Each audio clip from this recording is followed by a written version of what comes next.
O Novo Testamento começa com o registro da genealogia de Jesus. Para que isso me serve? Bom dia, bem-vindo ao Start Espiritual, um momento para ativar e fortalecer a nossa conexão com o soberano, com o Criador. Porque eu entendo que o fortalecimento espiritual é um dos alicerces para a construção de uma vida relevante.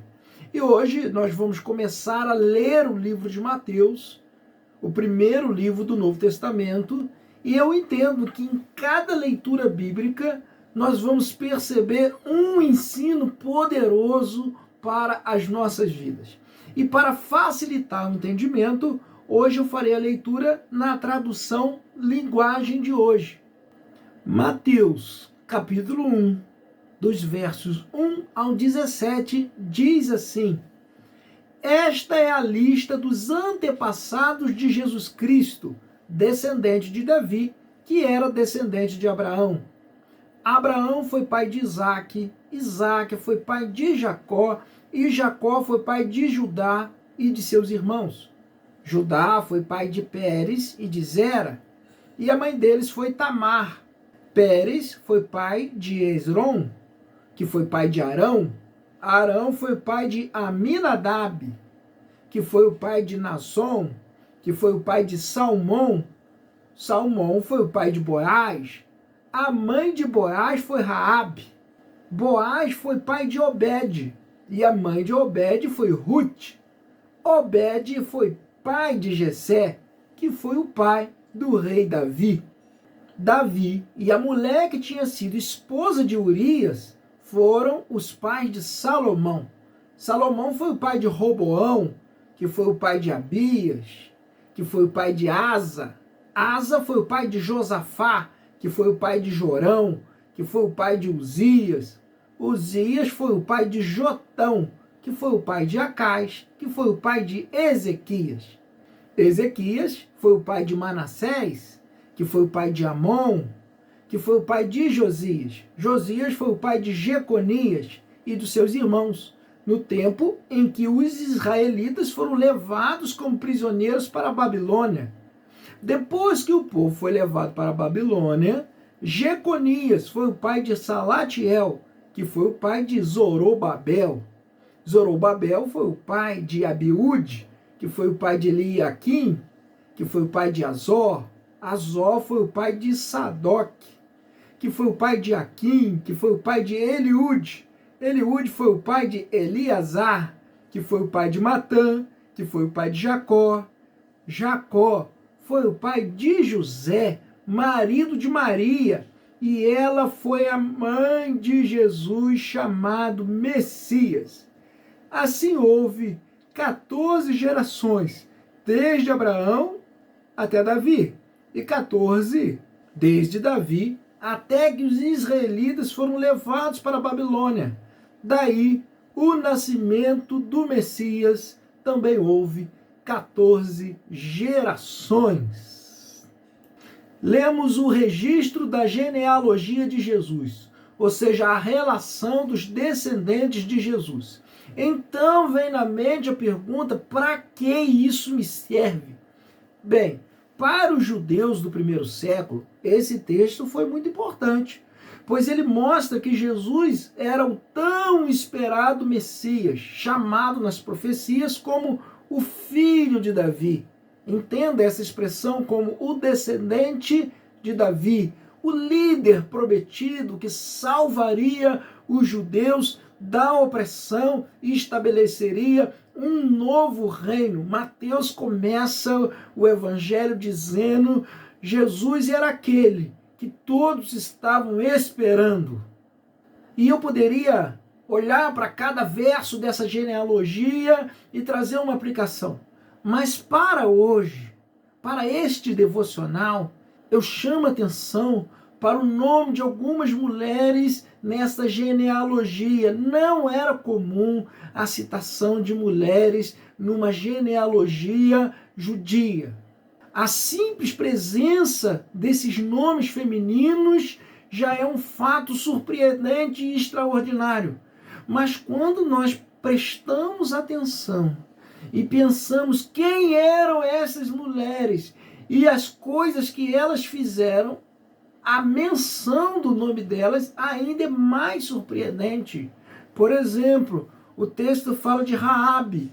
Quem era Raabe? Uma prostituta em Jericó.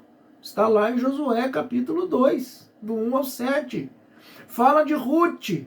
Ruth nem sequer era judia, era moabita. Ruth, capítulo 1, verso 4. Ou seja, Ruth pertencia a um povo estrangeiro e odiado pelos judeus. Fala de Tamar. Tamar, ela seduziu o seu sogro e cometeu adultério com ele. Mas o nome dela também está aí. Gênesis capítulo 38 conta a história de Tamar. Também está lá Batseba, a mãe de Salomão, a mulher que Davi tomou de Urias, o seu marido, quando cometeu um ato de crueldade, fazendo com que Urias morresse na guerra. 2 Samuel, capítulos 11 e 12, contam a história. Talvez alguém afirmou no passado, com uma certa razão, essas 4 mulheres não eram dignas de serem citadas na genealogia de Jesus. Entretanto, há algo muito belo e especial na citação, na menção dessas mulheres. Aqui, no princípio do seu evangelho, o discípulo Mateus nos mostra de uma forma simbólica qual é a essência do evangelho de Deus em Jesus Cristo, ao nos dar o testemunho de como as barreiras em Jesus são derrubadas. Então, ao olhar para o texto de hoje, nós temos 3 lições sobre as barreiras que são derrubadas em Jesus. Número 1, em Jesus, a barreira que separa o judeu do gentio, ou seja, do não judeu, é derrubada. Raabe, a mulher, é de Jericó, cidade cananita, e Ruth é moabita.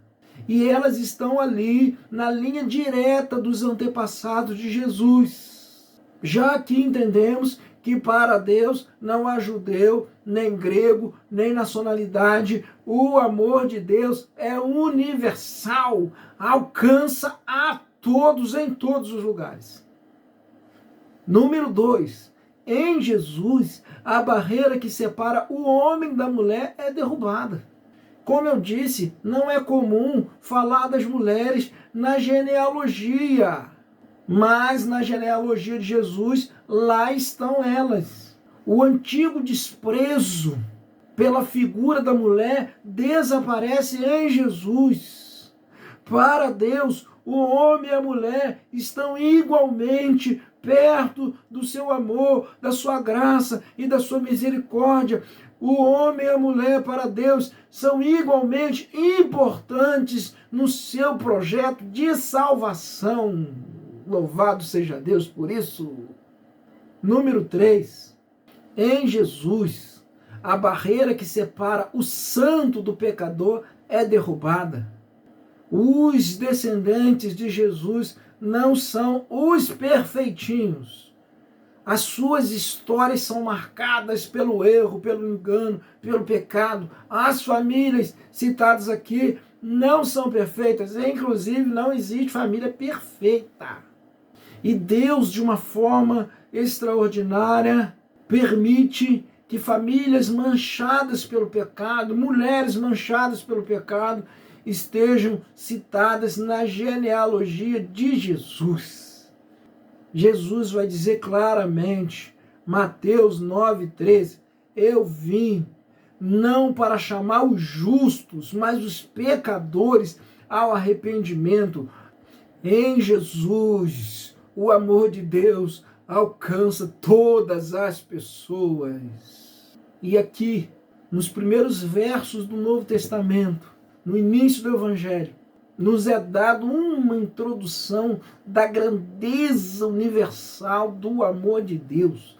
Deus pode encontrar seus filhos em todos os lugares, dos dois gêneros, imperfeitos, mas alvos do amor de Deus. Então separe uns minutos e faça uma oração de gratidão a Deus hoje. Agradeça o grande amor de Deus que alcança todos os que creem em Jesus, independente da nacionalidade, do sexo, da cor da pele, da posição social, do nível de instrução, do passado. E decida hoje olhar para todas as pessoas como alvo do amor de Deus. Talvez você pense sobre si mesmo: eu não mereço o amor de Deus. Você tem razão, mas mesmo assim, você é alvo do amor de Deus. Este foi o nosso Start Espiritual de hoje. Compartilhe esse vídeo, ajude essa mensagem a chegar a mais pessoas, deixe um comentário, curta o vídeo e vamos avançar na construção de uma vida relevante. Que o bom Deus abençoe o nosso dia.